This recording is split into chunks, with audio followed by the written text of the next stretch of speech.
What's going on, everyone? Today we've got the newest Axial SCX24 here, and this time it's for you Toyota fans. The first licensed Toyota SCX24 from Axial is here, and it's a 4Runner. Now, it comes in two available colors, and guess which one I didn't get? Orange and gray. I got gray. Every time.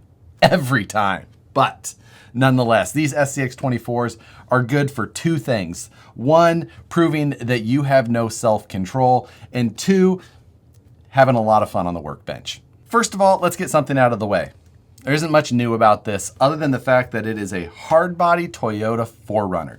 It is SAST, as Toyota fans would call it, solid axle swapped. As a 4Runner, not typically a solid front axle vehicle, but the SCX24 platform underneath is unchanged, so you've got a solid front axle already. As I mentioned, it is a hard body, and it's got a new clipless body system on it that uses kind of the Lego man hand style front clip, similar to what we saw on the UTB 18. Pretty effective, no more Velcro. Little bit more secure, although when it came to me in this box, the body was already flopping, so I guess that'll prove to see how effective that is once you guys get it out on the trail. But for me, SCX24s are good for a couple of things. But one thing, most importantly, is changing just about everything about them. These things are a trap. You will buy one thinking you'll play with it a little bit, but what you're really going to end up doing is spending $10 here and $15 here because, oh, it's a cheap little part. Why not grab that? And then pretty soon you've changed everything underneath of your vehicle. But for me, that's a huge part of what I enjoy about this hobby, is changing everything. So I'm gonna do it. We're gonna just dive right in, and I'm gonna change all kinds of stuff about this thing. 4Runners like this in the full-size automotive scene are famous for a couple of things, mainly roof racks and whittle watters. But I'm gonna go the more full-width 1 tons on 40s look with this, and I'm gonna dive into doing that now. I've got a pile of parts here that I've had stashed for some time, and the others I went and picked up at my local hobby shop just minutes before filming this video. I'm just gonna throw a bunch of stuff at it. Before I dive right in and rip off half of the parts on this thing though, I probably should cover a few of the big picture things that you guys might be interested in. First off, this comes with some little Toyo tires on here, which do look good. I do love the look of a Toyo. They are mounted on a true beadlock wheel, so if you want to change the tires without changing the wheels, you can do that super easily. They appear to have a pretty decent mount to them because when mine came out of the box, this one's been sucked in. You can kind of see the divots there when it was sitting, so it doesn't have enough air getting into it. I do prefer a vented setup, so we could either vent the tire or just unmount it and remount it to fix that. The body itself is the obvious highlight of this project though. It's a really well detailed hard body with windows that are tinted, but you can see through at just the right angle. If you put an interior in this thing, it'd be a little bit of a waste because you can't see enough into it. The color option is a super popular, really good looking option with the orange accent lettering on the rear window like you would probably or do commonly see, especially out here. The bumpers are labeled Pro Line, and they've got a nice, like, aggressive styling to them. It's got lights mounted in the front. The body also has a really nicely detailed set of front headlights with lights in them that run all the way up from the back hinge. So you get those nice headlights without having to worry about like a mess of wires being tangled in there. That looks very nice. The rear is the part of the body hinge system overall. There are no rock sliders, and there are nothing that mounts to the chassis underneath to add any sort of rock slider in general. Underneath of the body itself, once you give it a firm tug to pull the body off, is pretty much what you're used to seeing. It's got the Spectrum 2-in-1 system in there as far as the receiver and ESC combo. The motor appears to be unchanged from previous versions. It does have the oil-filled or oil-fillable shocks. Not sure if we have much oil in them or not from the factory, but they do feel slightly better than the typical friction damper. Beyond that, it's pretty much what you're used to. The box has a handful of details that are, again, mainly unchanged. On the side here, where it's got some of the partner listings, there are some ones that I guess I don't typically remember seeing on the SCX24 stuff before, specifically King, for like King shocks.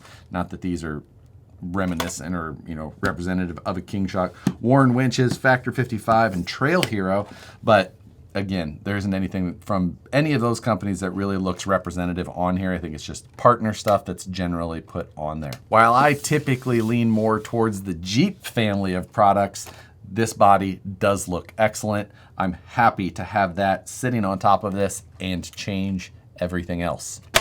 Let's do it.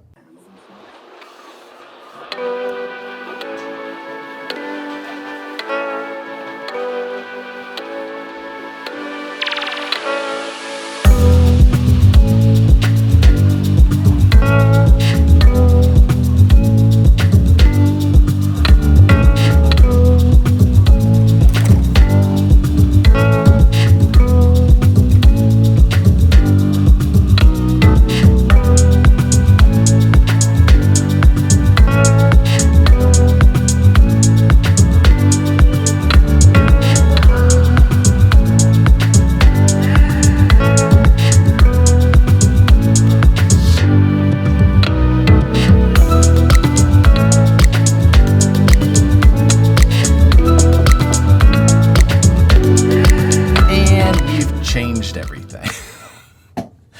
That is the fun of SCX24s for me. The ability for customization. You can build one of these things from scratch pretty easily in 1,000 different ways or more. The possibilities are endless. I do unfortunately have to say that I do love the body style. I think it looks fantastic. Now, I just threw a bunch of parts at this thing. The OGRC axles are a +5 axle. They're an axle that I do like to use on the competition side of things, usually with a super negative offset wheel. This standard wheel just gives it that much more aggressive width to it. With that, it is getting into the body during flex and turning. I did swap out the shocks to some HR shocks, mainly because they kind of sold the Toyota upgrade look. Something I think you commonly see, that look of shock under a 4Runner like this in the full-size world. Bronze, like almost like a TE style wheel, standard operating procedure as well. To finish out this build specifically, it will take some, trimming and massaging of the body just to make sure that everything clears well. I left the stock electronics in here currently just because we threw enough at it to go a little crazy, but swapping everything, maybe a little much. The stock motor in these trucks will get the job done for a while, but you're gonna end up needing to replace that down the road. Stock servo, kind of same thing. Gets the job done for a while. I almost doubled the weight of this car, especially with those OGRC axles that have a big, heavy brass knuckle with them. They also have overdrive, which will tax that stock motor a little bit more as well.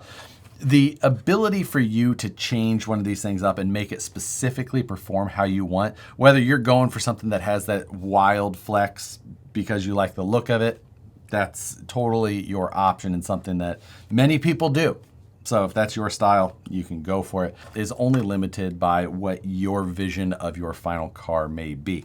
I think that the 4Runner sitting on the shelf in a hobby shop likely going to be a popular option, as there's no shortage of Toyota fans, just as there's no shortage of Jeep fans. That's why they made so many Jeeps, and I bet you this is not the last Toyota we see from Axial either. In closing, they did a great job with this body, but underneath, I do wish that Axial would consider it time to do some updating to what comes in these.